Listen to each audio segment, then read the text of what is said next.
We're now going to solve a polynomial equation. We have x cubed plus 9x squared plus 16x minus 6 is equal to 0. In order to solve this, we can use synthetic division to help us, but let's go ahead and list our possible rational zeros.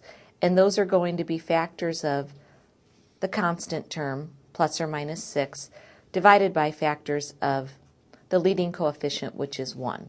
So our possible rational zeros that we can try will be plus or minus 1, plus or minus 2, plus or minus 3, plus or minus 6, all divided by plus or minus 1. So I'll just simply try plus or minus 1, then plus or minus 2, and so on. So let's use synthetic division to do that. Starting with 1, I'll put my coefficients down. I have 1, 9, 16, negative 6. Bring down the 1. 1 times 1 is 1. 9 plus 1 is 10. 1 times 10 is 10. 16 plus 10 is 26. 1 times 26 is 26. Negative 6 plus 26 is a remainder of 20. So this is not a 0.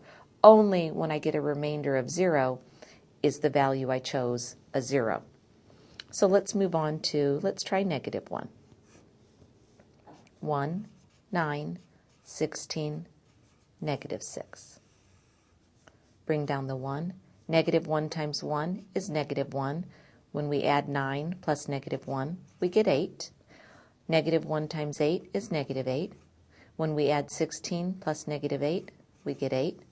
Negative 1 times 8 is negative 8. In this case, when we add, our remainder is negative 14. So negative 1 doesn't work. Let's try 2. 1, 9, 16, negative 6. Bring down the 1. 2 times 1 is 2. 9 plus 2 is 11. 2 times 11 is 22. 16 plus 22 is 38. 2 times 38 is 76. Negative 6 plus 76 gives us a remainder of 70. So we need to keep trying. Let's try negative 2. 1, 9, 16, negative 6. Bring down the 1. Negative 2 times 1 is negative 2. 9 plus negative 2 is 7. Negative 2 times 7 is negative 14. 16 plus negative 14 is 2. Negative 2 times 2 is negative 4. In this case, when we add, our remainder is negative 10. Let's try positive 3. Our coefficients 1, 9, 16, negative 6. Bring down the 1. 3 times 1 is 3. 9 plus 3 is 12. 3 times 12 is 36. 16 plus 36 is 52. 3 times 52 is 156. Negative 6 plus 156 is 150. So that didn't work. Let's keep going. Let's try negative 3. 1, 9, 16, negative 6. Bring down the 1. Negative 3 times 1 is negative 3. 9 plus negative 3 is 6. Negative 3 times 6 is negative 18. 16 plus negative 18 is negative 2. Negative 3 times negative 2 is positive 6, and when we add negative 6 and positive 6, we do get our remainder of 0. Now, we have our first 0. Our first solution or root to this equation is that x is equal to negative 3.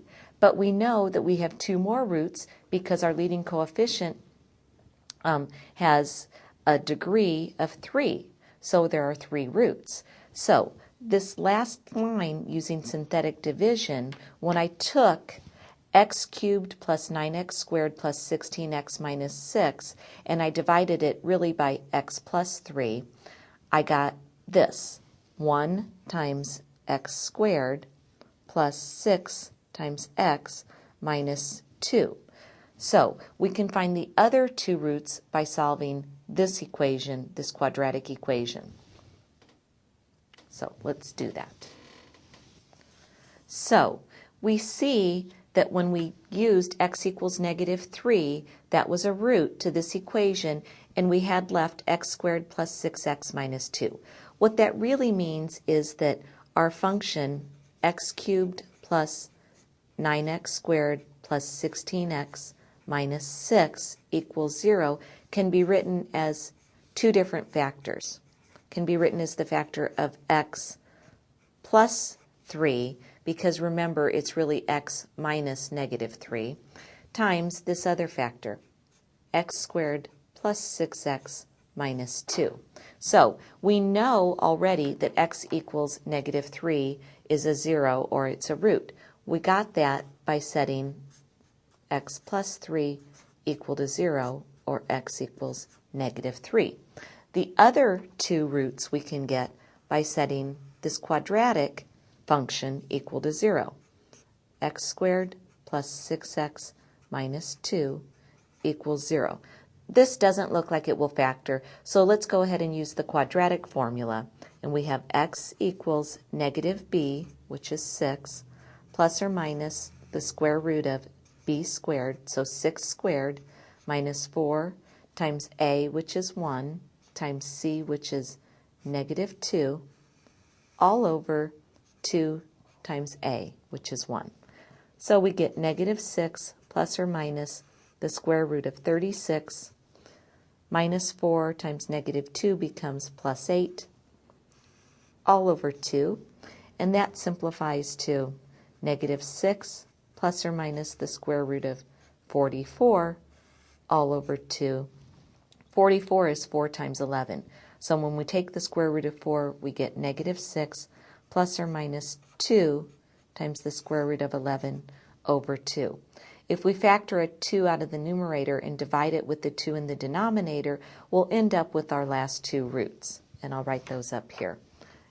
X will equal negative 3 plus or minus the square root of 11. So we have a total of 3 solutions. X equals negative 3, and also x equals negative 3 plus or minus the square root of 11.